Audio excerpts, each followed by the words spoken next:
Alors, je suis branché depuis quelques jours sur l'œuvre de Mauro Biglino et sur toute la question sumérienne.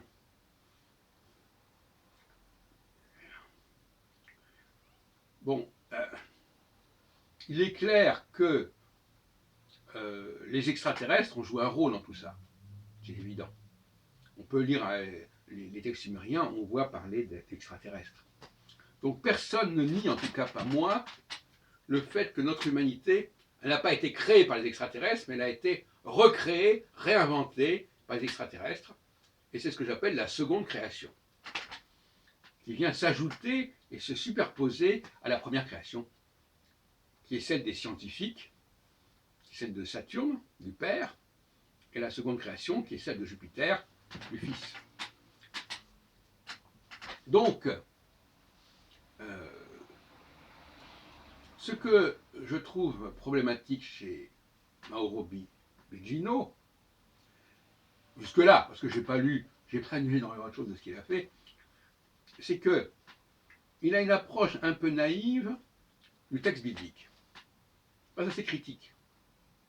Par exemple, il n'est pas conscient de l'influence du schisme qui a eu lieu après la mort de Salomon et qui a fait que deux royaumes se sont opposés, le royaume du Nord et le royaume du Sud.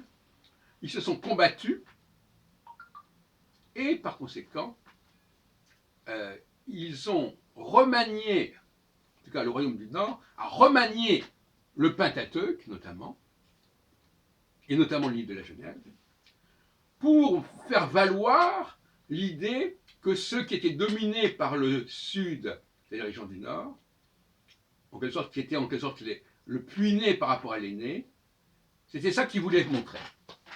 Et donc il y a tout un récit de prise de pouvoir par le puîné ou le cadet qui est récurrent dans le livre de la Genèse. Et Ésaü est dégommé par Jacob, Caïn est banni parce qu'il a, qui est l'aîné il est banni. Dans les fils de Jacob, on va préférer Joseph à Judas. En l'occurrence, le royaume de Joseph et d'Éphraïm, c'est le royaume du Nord, le royaume de Judas et de Judée, c'est le royaume du Sud. Donc, ces deux frères, ils représentent deux entités politiques complètement différentes. Il ne faut pas imaginer que ça va se passer comme ça. Donc, si on oublie cette clé fondamentale qui est liée à la séparation entre les deux royaumes et aux résultats et aux implications que ça a produit sur la rédaction du texte biblique, on est à côté de la plaque. Et on prend au premier degré ce qu'il faut prendre au deuxième degré, enfin peu importe, on ne capte pas les véritables enjeux sous-jacents. Alors je reviens à la question de Gilgamesh, des textes sumériens. Alors est-ce que ça remet en question l'Ancien Testament?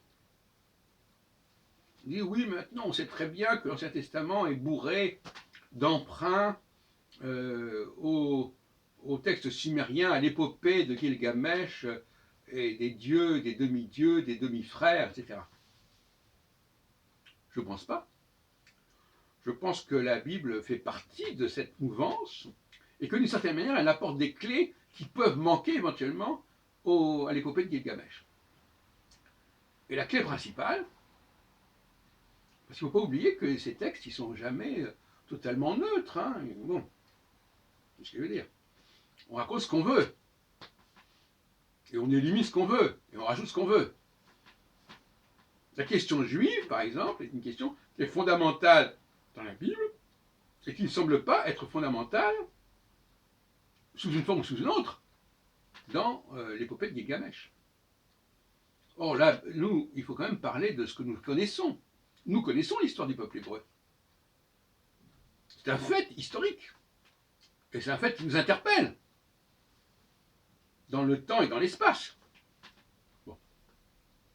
Donc, le peuple hébreu, c'est ce qui donne sa véritable crédibilité à la Bible en réalité. Il faut dire les choses comme elles sont. Et jusqu'à nos jours, ce que font les Juifs aujourd'hui, ce qu'ils font depuis plusieurs siècles, c'est fait partie de notre élément de réflexion. Absolument.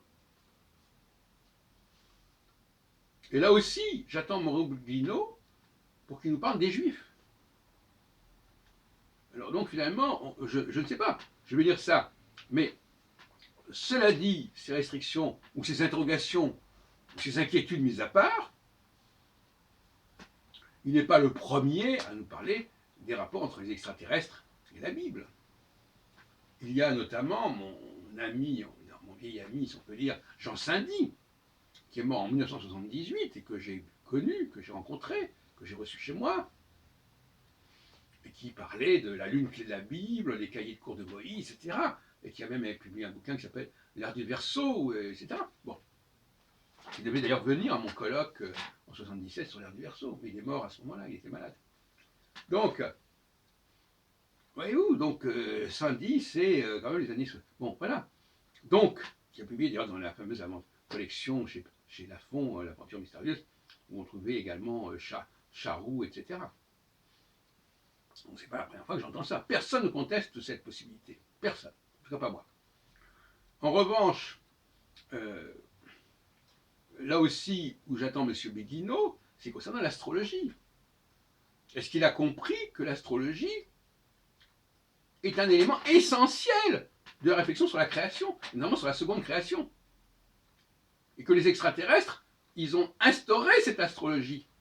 Ils sont partis de l'astronomie, si vous voulez, qui est la première création, et ils ont créé une deuxième création qui est l'astrologie. Donc il y a un certain nombre d'éléments.